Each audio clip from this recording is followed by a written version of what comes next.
Salut à toutes, salut à tous, ravi de vous retrouver pour ce nouveau podcast filmé du 4e tiers avec mes invités de ce lundi et bien sûr toujours à mes côtés Franck Spinozzi, le coach de notre équipe des Remparts. Salut Franck. Salut, bonjour. Alors à ta droite cette fois un gabarit un peu différent de Mathieu Ayotte, mais tout très légèrement. Alexis Sansfaçon, un défenseur qui lui aussi nous a rejoint à l'intersaison. Ravi de t'accueillir tout simplement dans le podcast Alexis et puis bienvenue à toi. Merci de m'accueillir.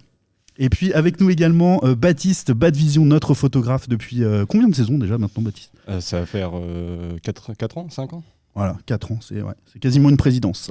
Ouais.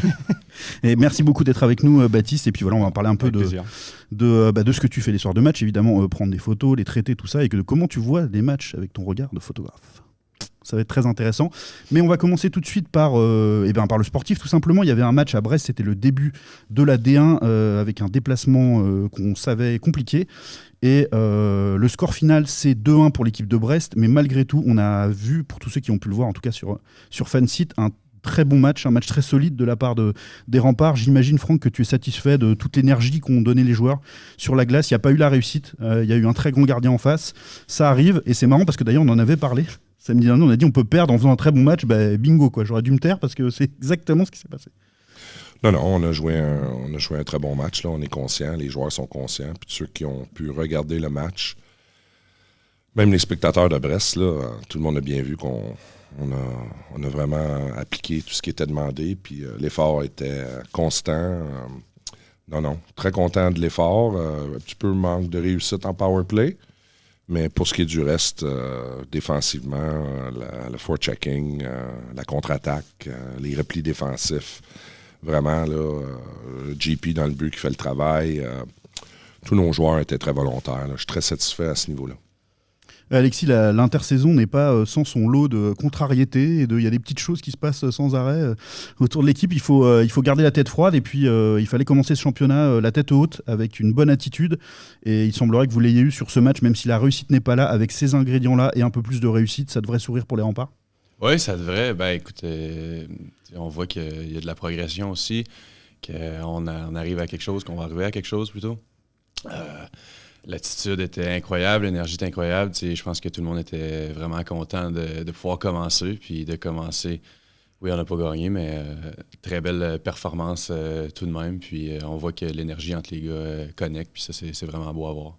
Ouais, c'est ça, il y a les petites graines comme ça de succès futur qu'on semble voir poindre. Évidemment, il faudra les gagner sur la glace, ces matchs-là. Pour l'instant, tu constitues avec Guillaume Maxwin un solide duo de défense. Comment ça se passe avec Guillaume? Est-ce que vous parlez le même langage de hockey? Est-ce que vous cliquez bien tous les deux? Oui, on a eu la chance de voyager ensemble pour se rendre ici puis habiter ensemble un certain temps aussi. Donc, on a appris à se connaître. Puis tout de suite, quand on s'est rencontrés, ça a super bien cliqué. Je crois que sur la glace aussi, on se complète bien. On est capable de voir ce que l'autre va faire ou prendre de l'avance si on veut. Fait que ça va super bien ce côté-là. Puis je crois qu'il pense la même chose. J'espère, tout de moins. J'en suis absolument certain. Comment tu définirais ta philosophie de jeu, en tout cas? Ta priorité quand tu es sur la glace en tant que défenseur, c'est quoi? Ça va être le placement, la justesse, justement le fait d'être tout le temps en lecture du jeu pour prendre les bonnes décisions. Qu'est-ce qui t'importe le plus quand tu as les deux patins sur la glace? D'avoir une longueur d'avance sur le jeu, c'est tout le temps ce qui va nous permettre d'être en avance puis de pouvoir prendre les bonnes décisions. Moi, je constitue, on sait, je suis pas un défenseur très offensif, fait que moi, je me situe plutôt dans ma zone. J'essaie de faire bien là, garder les choses simples, puis si tout est simple, tout devrait bien aller. Donc, j'essaie de garder ça comme ça. Franck, c'était justement ce type de profil de défenseur que tu voulais pour associer avec Guillaume et de manière générale dans ton effectif, quelqu'un de fiable, de sûr, qui comprend très bien les consignes, qui lit bien le jeu et qui a un pourcentage d'erreur, on va dire, limité au maximum dans le jeu. Tu viens de le décrire complètement. C'est bien beau d'avoir juste des gars là, qui peuvent être offensifs, mais ça prend des joueurs défensifs et qui sont prêts à faire des minutes contre les meilleurs blocs adverses pour les restreindre offensivement. Et cherchant un profil, j'ai quand même 2 défenseurs qui sont un peu plus offensifs. Fait que je cherchais un défenseur qui pouvait jouer avec ces 2 défenseurs-là. Et quand son CV est arrivé, on a pris le temps de le regarder. Et jusqu'à présent, on est satisfait de sa progression. C'est un jeune défenseur encore, donc la marge de progression est énorme. Il a seulement 22 ans, donc... tout jeune. Oui, tout jeune. Mais, frais et moulu, comme on dit. Fait que c'est ça, non. Jusqu'à présent, il y a son acclimatation au hockey européen qu'il faut prendre en considération. Ça prend une période là-dessus. Puis c'est surtout un joueur qui est extrêmement discipliné, là, autant de sa personne que sur la glace. Donc, je trouve que c'est quelqu'un qu'on peut bâtir autour pour les années à venir. Je voulais aussi essayer d'amener un défenseur. Tu sais, quand Guillaume McSween est arrivé en France, il avait à peu près le même profil et pourtant, il s'est développé offensivement. Il faut faire très attention parce que les défenseurs peuvent changer leur style entre 21 et 25 ans.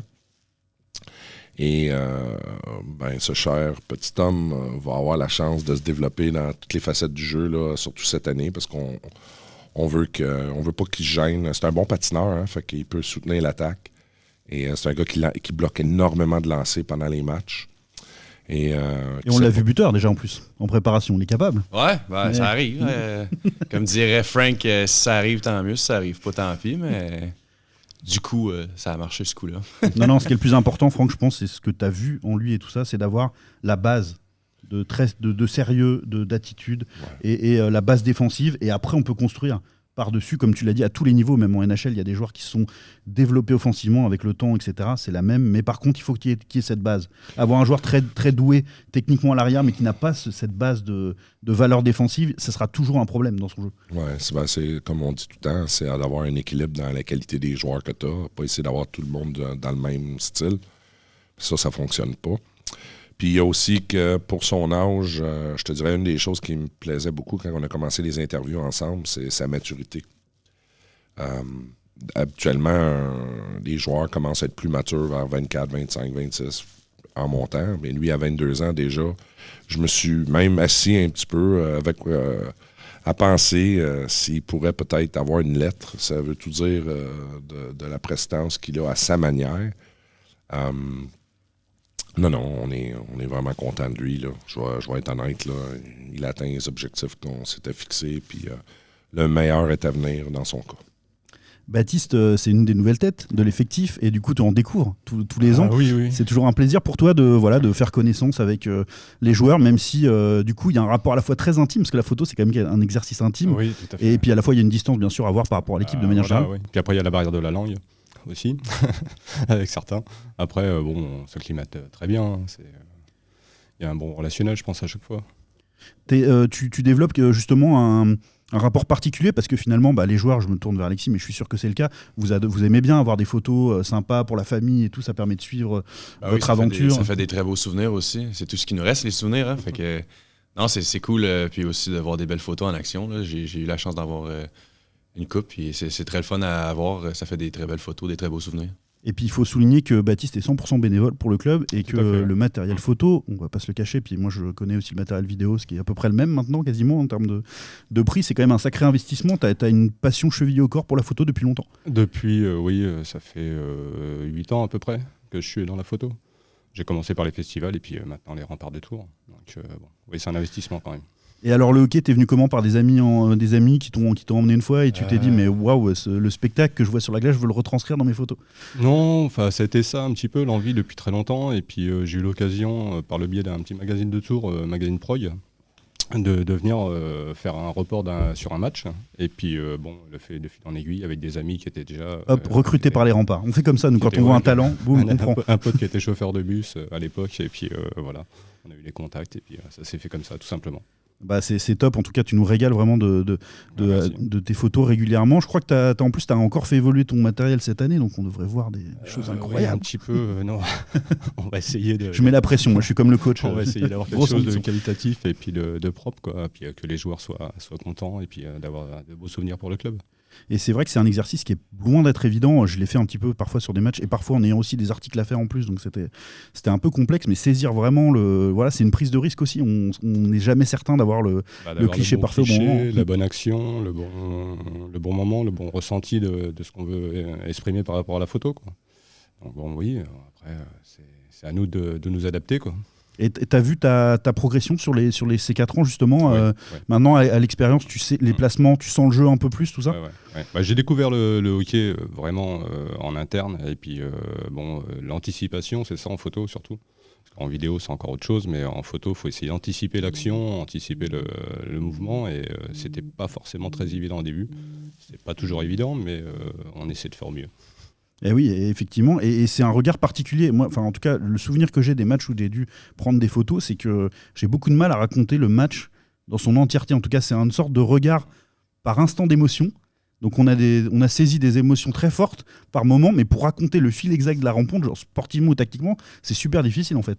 C'est ça que j'essaie de faire à chaque fois, c'est d'avoir une petite histoire dans les photos, dans le report, quoi. Une continuité quoi, pour les souvenirs du match. Ouais, c'est ça, parce que de différents moments importants, quoi. Tu te contentes pas de prendre les photos du coup d'envoi au coup de sifflet final.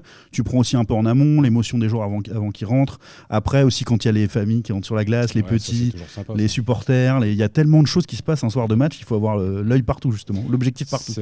C'est pas forcément facile. C'est pour ça qu'après on est plusieurs aussi, mais c'est important quoi. Et oui, parce que tu es le plus fidèle et puis tu es celui qui est là quasiment à tous les matchs, qui peut se libérer, etc. Mais il y en a d'autres. Il y a Jean-François qui est là très régulièrement. Et puis il y a Ludo qui est là de temps en temps aussi, qui est là pour la Nouvelle République. Il y avait Mathilde avant qui nous a rejoint maintenant, qui est en train d'assister à l'émission d'ailleurs. Donc c'est aussi, on salue aussi tout ce travail-là commun qui est fait, qui est très important. On parle de l'image d'un club, Franck. L'image d'un club, c'est aussi l'image tout court, c'est-à-dire faire des belles photos pour avoir des visuels de qualité. Et puis voilà, des belles images de nos remparts, c'est important. Je vais aller un petit peu dans l'élaboration d'Alex. C'est sûr que les souvenirs sont tellement importants, autant pour les joueurs que les fans. Par l'image, on peut tellement dire de mots. Puis surtout si tu as la bonne prise au bon moment. Moi, j'avais fait un peu de photos il y a une quinzaine d'années, là, pendant 3-4 ans. Puis c'est là que je me suis aperçu que il fallait avoir la passion pour ça. Puis les coûts associés à de la photographie, c'est incroyable. Là. Fait que non, ça prend des passionnés. Puis alors dans le hockey, ce que tout le monde oublie des fois un petit peu, c'est au niveau de la vitesse du jeu. Pour prendre et figer une image, ça prend les outils nécessaires pour faire ça. Tu peux pas prendre n'importe quoi. Et puis, c'est ça, j'ai bien vu depuis mon arrivée là, que il y a plusieurs personnes qui sont disponibles pour ça. Puis je sais que c'est très apprécié des fans et des joueurs. Alors Franck, on va se projeter tout de suite pour cette suite d'émissions sur le match contre le Mont-Blanc. On espère que les fruits de tout le travail qu'a fait le groupe seront récoltés à ce moment-là. Pour autant, c'est loin d'être un match facile à aborder. Le Mont-Blanc a gagné son premier match contre une équipe de Cholet qui fait partie des équipes ambitieuses de cette équipe de ce championnat de D1. Pardon. Tu t'attends à quel type d'opposition c'est contre un coach qu'on connaît bien en D1 aussi. Je t'avoue que j'approche chaque match un peu de la même manière. Là. Je ne commencerai pas à donner plus d'importance à un match qu'à un autre. Présentement, on est encore en train de mettre des choses en place. Là. Puis, si on peut améliorer un petit peu notre efficacité en power play, je te dirais qu'on devrait être dans une bonne dynamique pour ce match-là. Mais en même temps, il faut donner une chance. Il y a des nouveaux joueurs, il y a tout un nouvel organigramme. Il faut leur donner une chance de s'adapter. Là. Fait que, comme j'ai toujours dit, là, quand on perd, là, je prends ça sur moi, les défaites. J'aime mettre ça sur la faute de mes joueurs. C'est à moi de trouver des solutions. Par contre, quand on gagne, je sais c'est parce qu'on fait un travail colossal. Là, puis ils méritent tous les éloges à ce moment-là. Fait que affronter Mont-Blanc, pour moi, c'est un peu la même préparation qu'affronter Brest. Autre qu'on joue chez nous. Et puis on veut continuer à progresser comme équipe. Là. On a une marge de manœuvre qui est très serré pour toutes les raisons qu'on connaît. Là. Mais la semaine passée, avec tous les petits événements qui sont arrivés pendant la semaine, là, que je n'énumérerai pas aujourd'hui, là, de la manière que les gars ont resté unis, comment ils ont travaillé, comment ils se sont présentés, comment ils sont revenus, puis l'attitude que je vois depuis 2 jours, je leur lève mon chapeau. Alexis, c'est excitant ce premier match de D1 à la maison devant le public de Tours qu'on espère voir nombreux pour ce rendez-vous très important. Il y a quoi Est-ce qu'il y a un petit peu de pression? Est-ce qu'il y a surtout de l'excitation et de l'attente pour ce moment enfin qui arrive après une intersaison toujours longue? Ouais, il y a de l'attente un peu. Moi, j'ai toujours su que Tours c'était une des plus belles places à jouer avec le public, donc j'ai bien hâte de découvrir ce que c'est pour vrai. Puis ça va prendre une grosse semaine de travail, mais je suis pas inquiète, je suis très confiant. Je sais que les gars, puis on va travailler fort cette semaine, puis je suis même pas inquiète pour la game dans la fin de semaine. On va en connaître une très bonne pour la première à la maison. Et puis tu vas découvrir le hockey des montagnards. Souvent c'est très intense. Il y a 4 lignes qui patinent à fond. Ça va chercher dans les tripes. Hein. Franck, tu confirmes ce que je dis là un peu? Oui. Mais bon, l'ADN des équipes des Alpes, là, c'est ça. Hein. Ils sont très fans de leur propre équipe. Et puis souvent, ils ont beaucoup de joueurs qui sont développés à travers le club. Donc ça, c'est une force. Puis ça a un impact dans les résultats d'une équipe. Là. Puis bon, ils vont être bien préparés, comme c'est normal. Le coach revient à son ancienne organisation. Donc, on a des joueurs que j'ai coupés qui sont rendus là aussi. Donc, tu sais, ça rajoute toujours un petit peu l'élément, si on veut, spectacle. Mais pas oublier là, que ça se joue sur la glace avant tout. Puis qu'il faut mettre nos joueurs dans une position de succès, puis de ne pas rajouter de la pression. Là. Je pense que tout le monde en a assez de pression présentement avec le moins 9 points. Là. On est très conscient de ce qu'on vit à tous les jours. Là. Non, j'ai bien hâte. Moi aussi, je suis un peu comme ça. Là. J'ai hâte d'avoir le public derrière les joueurs, puis c'est important là, parce que ça peut nous aider dans des situations de match. Au niveau du momentum aussi, quand un public est très excité, très dans le match, ça l'aide énormément les joueurs. Fait que tes moments de momentum où tu es moins dedans, ben, ça dure moins longtemps. Puis quand tu fais une belle action, ben, des fois, ça te soulève pour aller chercher un but. Puis après, ben, cette énergie-là, elle se traduit bien là, le reste du match. Là. Ouais, dans ton recrutement, tu as introduit cette petite chose-là, avoir des joueurs capables d'encaisser ça, en fait, la gestion de cette énergie, de cette ambiance qui peut parfois avoir des effets très positifs sur certains joueurs qui s'en nourrissent. Mais d'autres, ça peut aussi les éteindre un peu. On connaît des personnalités comme ça, quoi. Oui, c'est une réalité. Là. Fait qu'on a quand même beaucoup de gars très calmes. Et puis, en même temps, on a un petit mélange de joueurs excitants là, qui amènent justement des petits coups d'éclat individuels une fois de temps en temps puis qui soulèvent les autres. Là. Mais, tu sais, je veux le rappeler, là, mais notre équipe a été bâtie sur un concept d'équipe. On sait qu'on est dans une année de transition avec tout ce qui s'est passé. Et je vais prendre sur moi cette année-là parce que je veux pas que mes joueurs se fassent attaquer là, pour absolument rien. Eux, ils se donnent. Le bureau de direction se donne. Tout le monde dans l'organisation travaille fort.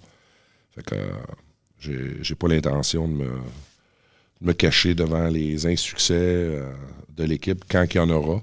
Et on va tout faire pour donner cette crédibilité que Tour a toujours eue dans le passé. Et puis je pense qu'il faut vraiment tourner la page, surtout des dernières années, là, puis avancer, là, vraiment, là. Puis on a des joueurs qui sont présentement très positifs au futur. Puis on a des joueurs qu'on aimerait garder à long terme. Donc il va falloir absolument que tout le monde là, soit patient maintenant.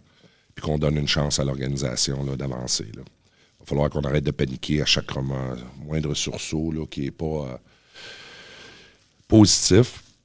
C'est des épreuves, puis il faut passer à travers. Puis c'est ce qui va faire que l'organisation va être plus forte avec le temps. Là. Le lendemain, là, c'est déjà tout oublié, puis on avance, puis on a appris de ça, puis on essaie de s'assurer là, qu'on ne reproduise pas les erreurs 2 jours de suite. C'est vraiment l'approche qu'on a cette année. Là. Ouais, sérénité, confiance, et puis de l'excitation avant les matchs. Toujours, Baptiste, tu les abordes comment, toi? C'est ça, surtout de l'excitation, du plaisir, ou est-ce que tu te mets une forme de pression en te disant faut que je sois bon ce soir, moi aussi, il faut que je sois bon, comme les gars? C'est un mélange d'excitation, oui, et puis de pression qu'on se met de toute façon, obligatoirement. Et oui, parce que tu abordes ça comme un pro, hein. On dit bénévole, mais ça veut rien dire en fait. Toi, dans ta tête, tu veux faire le meilleur boulot possible, et voilà quoi. Et ça se voit. Bien rendu. Ouais. Eh ben, écoute, Baptiste, en tout cas, c'était un vrai plaisir de t'avoir dans l'émission avec Franck, avec Alexis. Et puis, on se revoit de toute façon dès samedi hein, pour le match. Ouais. Et c'est exceptionnel que tu loupes un match des Remparts à la maison. Oui, là, ce serait, oui. Je serai là. Un jour, hein, quand on se développera, Franck, on l'emmènera aussi à l'extérieur. Ah bah ça serait merveilleux. Merci Franck d'avoir été avec moi pour co-animer cette émission et puis avoir toujours ce langage très franc de vérité et tout qui fait beaucoup de bien. Merci beaucoup. Merci de ton invitation. Et merci beaucoup Alexis d'avoir été avec nous. C'était une première très réussie. Donc on te réinvitera avec grand plaisir au cours de la saison. Je vais revenir avec plaisir. Merci Alexis, et puis bon match à tous les deux, en tout cas pour samedi. On sera là bien sûr, et puis soyez le plus nombreux possible. Merci à tous de nous soutenir, de nous envoyer vos petits mots d'encouragement pour l'émission. On essaie de vous proposer toujours un contenu de qualité. Donc voilà, si vous en êtes content, n'hésitez pas à vous abonner ou à partager cette vidéo, et puis à inciter un peu les copains et les copines autour à faire de même. On vous attend le plus nombreux possible samedi pour le match, coup d'envoi à 20h. Donc voilà, n'oubliez pas, c'est plus 20h30 cette année. Et voilà, merci encore, salut!